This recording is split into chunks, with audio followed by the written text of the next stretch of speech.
Welcome to the Slop Farm. Enjoy the video. You'll start by enabling the essentials. Turn Bluetooth on and make sure both devices have at least 20% battery so they won't sleep mid-pair.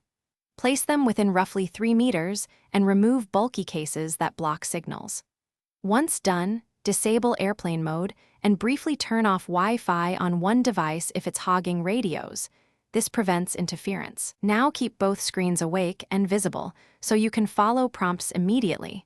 This avoids automatic sleep or hidden discovery states. You'll now remove stale connections that confuse discovery. Forget or unpair the target device from both sides.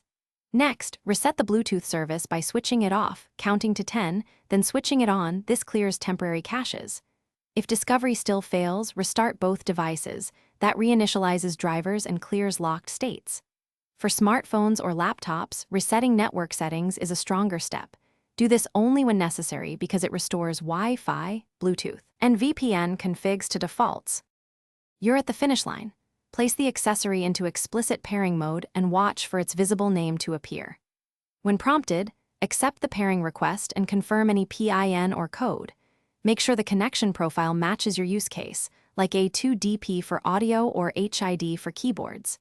If it fails, update the device firmware and host drivers, then try pairing in safe mode or with a different host to isolate software conflicts. A key troubleshooting tip: try one simple accessory known to pair to verify the host's Bluetooth stack. Thanks for watching. Consider subscribing if we helped you today.